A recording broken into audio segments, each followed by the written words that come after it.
What is going on, everybody, and welcome back to Katie Fishing. Today we're going to be talking about what setup is going to be best for you. And today we got 3 different setups. We have the standard Zebco button press. We got our spinning reel combo, and we've got our bait caster.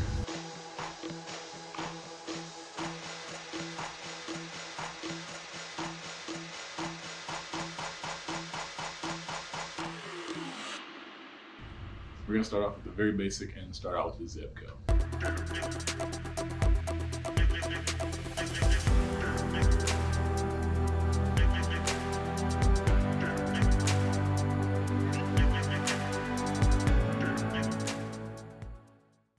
So this is a rod that normally people pick up first time they've ever been fishing, never gone before, and super simple, super easy. 9 times out of 10 it's ready to go whenever you pick it up. When it comes to the Zebco, the 3 main things you need to know are your reel, this releases your line, and this little scroll wheel here works your drag. So reel is pretty basic. You can get either left or right handed, whichever is easiest for you. It's pretty simple. Won't let you reel backwards most times. You can reel forward, that'll bring your line into you. Some of them, if you have it set that way, you can pull it backwards.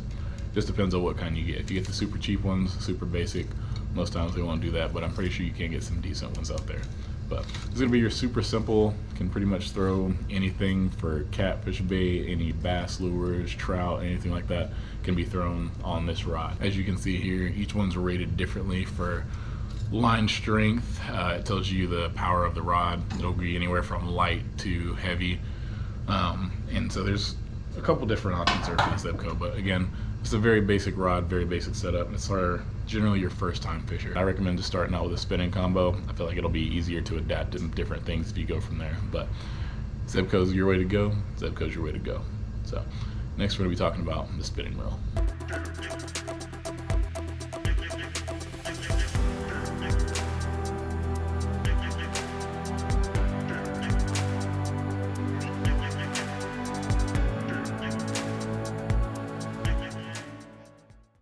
So for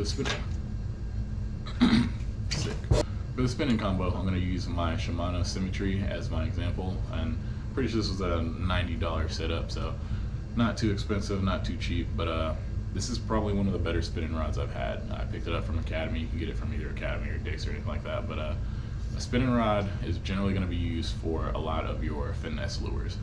So if you're using a swim bait, little jigs, I've used that for white bass before. If you get a heavier spinning rod, you can use that for catfish bait. A lot of people do that. So it's also another one of those really all-around rods, but the baits that you can use for it, or should use for it, I say, are going to be a little bit different. Like normally you won't want to throw a spinner bait on a spinning rod, but you would throw a weightless Zebco, whereas sometimes you won't do that on a bait caster just because a little bit more sensitive on your finesse spinning reel rods there. So you'll notice on your spinning rods that generally your drag's going to be here on the top. It'll have a little twist there, as you can kind of hear it clicking. Not all of them will click, it just depends on what kind you have.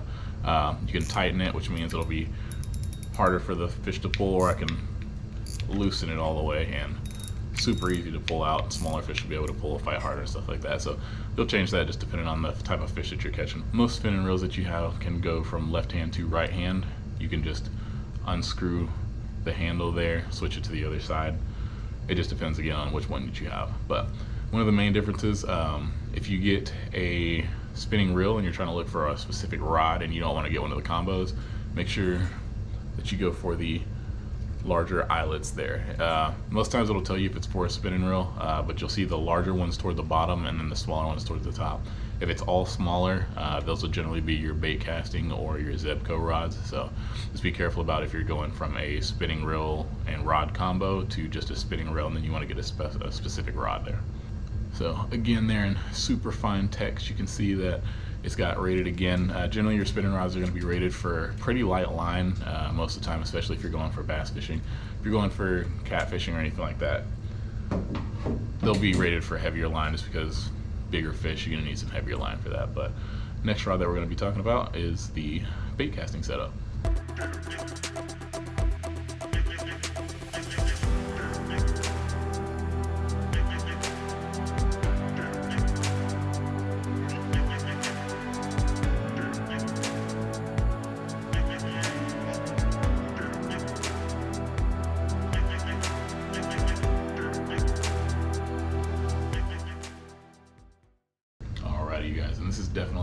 favorite setups now, so this is probably going to be the most talked about, but this is our bait casting setup. So you can get combos for this. Generally they range anywhere from about $60 to upwards of maybe $200, $250.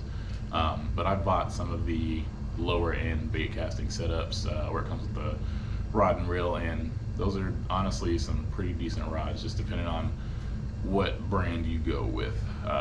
So you'll just kind of have to look at that, see what works best for you, and go from there. But most times whenever people get a bait casting setup, they get the specific reel that they want, and then they go for whatever rod they want, because these rods are where you'll find most of your medium light all the way up to your heavy.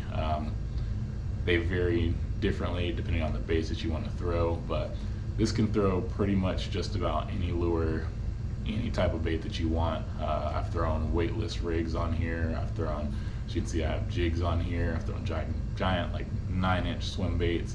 You can also throw it with some catfish stuff on there if you want to do that. Don't recommend it for anything too terribly small. Like if you're going for trout, you got little nibbles or anything like that. Just because unless you have super light line and a pretty small rod, you're not going to be able to get it out there pretty far. But generally this is going to be for the more advanced anglers. The step ladders kind of go from Zebco spinning rod and then up to your bait casting. I've seen a lot of people try to start with a bait caster and kind of get frustrated just because they don't understand the mechanics of an actual reel, how it works. So I would say at least start with a Zebco or a spinning rod and then work your way up to a bait caster, just so that way you know a little bit about how the reel works, what you need to do for it, how to dial it in, and that way it's not as difficult for you. Just to get into some of the specifics about this reel, most of them will have a double handle there. You will get some of them that only have one, but generally you'll have a double handle there. You're going to have your drag on the side right here. This is for your tension, just to see how loose you want the line.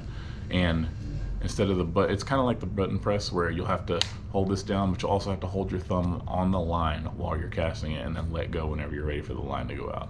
That's one of the hardest parts for people, is they're not necessarily used to that kind of feeling and putting it on the line instead of on the actual button. And then whenever you're ready to close the bell, just reel in and go from there. It's pretty simple really, but it takes some getting used to. But a lot of them will have different brake systems. Really just depends. Reels are different in every way, shape, or form, depending on what brand you go with, what style, what type, and all that. So again, that's why a lot of people go for a specific bait casting reel and a specific bait casting rod, aside from getting a combo, where a combo is not bad at all. I have multiple different combos that I use that came that way. It just depends on what you want to use. But again, just like the other ones, most of your rods will be rated specifically for a certain type of line. If you get some of them, I actually tell you what bait you should throw on them. Like this is my Dobbins Fury series, and on this one it tells me I can throw Cincos, jigs, Texas rigs, spinner baits, and so those are baits that work well with this rod specifically. And again, as you can see there, go for the smaller eyelets if you're going for a bait casting rod. 9 times out of 10 it'll tell you you'll be in a certain aisle for it, you'll see it in there. But yeah, just wanted to give you guys a quick little rundown of different rods, different reels, and just kind of like where the step ladder is. Again, I recommend starting out with a spinning rod myself. You can start out with a Zebco, then go spinning rod, but I would save the bait casting until you get a little bit more familiar with just how a rod and reel setup feels for you. You might like it a different style. Try a couple different things first before you really kind of dive down into the world of a bait caster. Alrighty guys, that's going to be it for a rod and reel setup. If you want to check the link down below, I have a Titan Tungsten referral link, so if you guys need any tungsten weights, any apparel, we got hats, different things done there. Great selection that we got for you guys, especially coming up on spring season here. So go ahead and check out that link down below. And I will be making baits again here pretty soon, so if you guys are interested in getting any Cincos, swim baits, little mini Ned craws, or any flukes, let me know. If you want to look up Katie Custom Designs on Facebook, or if you want to leave a message down below, I can go ahead and take care of you guys. So stay tuned for the next video. Next couple ones are going to be pretty interesting and be quite a bit of work. So I'll see you guys on the next one.